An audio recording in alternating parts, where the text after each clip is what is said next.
नमस्कार, मैं हूं रवि तिवारी और आप देखना शुरू कर चुके हैं लोकल टीवी। आपको बताना चाहूंगा कि आपने विधायक जनक ध्रुव के कई रूपों को देखा है। कभी विधायक साइकिल से अपने मतदाताओं तक पहुंचते हैं, अपने बिंद्रा नवागढ़ के जनता के बीच कभी वो साइकिल से पहुंचते हैं, तो विधायक कभी समस्या जानने के लिए पैदल नदी नाला पार करके अपने क्षेत्र के ग्रामीणों तक पहुंचते हैं। आज विधायक जनक ध्रुव देवभोग ब्लॉक के बरही गांव में पहुंचे। बरही में उनका 4 एकड़ का उनका खेत है। उनके 4 एकड़ में धान का फसल लगा हुआ है।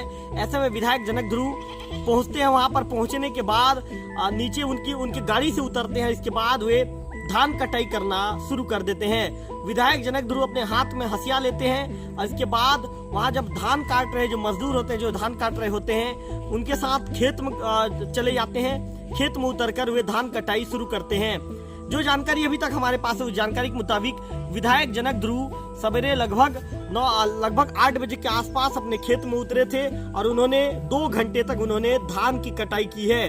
हमारे लोकल टीवी में वो उस वीडियोस को भी दिखाएंगे, उस फोटो को भी दिखाएंगे जिसमें विधायक जनक ध्रुव धान की जो उनके खेत में जो धान की फसल लगाई गई है, उस फसल को वे काटते हुए नजर आ रहे हैं, धान काटते हुए नजर आ रहे हैं। विधायक जनक ध्रुव ने कहा कि वो एक किसान के पुत्र हैं। किसान पुत्र होने के नाते जो खेती किसानी से हमेशा से उनका लगाव रहा है और उस लगाव के चलते आज वे अपने खेत को देखने के लिए पहुंचे थे। और खेत को देखने के बाद जब मजदूर वहां पर धान को काट रहे थे तो उनके मन में भी ये बात आई कि क्यों ना उन्हें भी धान को काटना चाहिए। जिसके बाद वे खेत में उतरे और अपनी धान की कटाई वे शुरू कर दिए। वे धान काटना शुरू किए।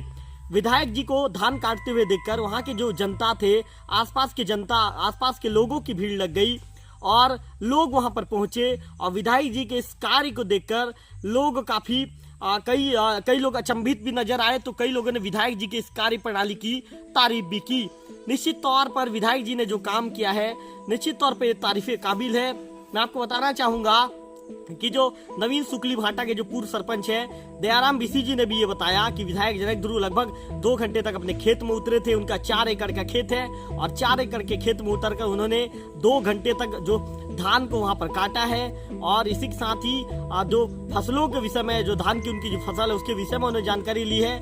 पूरे खेत में उन्होंने खेत में घूमकर अपने फसल को देखा है। आपको बताना चाहूंगा कि विधायक जनक ध्रुव खेती किसानी के साथ ही सब्जियों के फसलों का भी देखरेख वे करते हैं। वो अपने नाहनबिरी स्थित उन्होंने अपने घर में लगभग उन्होंने भी 40 से 50 डिसमिल में उन्होंने जो पेड़ अलग अलग पौधे लगाए हैं। कभी पपीता का पौधा लगाया, आम का पौधा लगाया है, तो कई तरह की सब्जियों के फसल भी उन्होंने लिए हैं। विधायक जनक ध्रुव कृषि के कार्य में हमेशा आगे रहते हैं और कृषि के कार्य को बड़े ही शौक के साथ विधायक जनक ध्रुव जी करते हुए भी नजर आते हैं।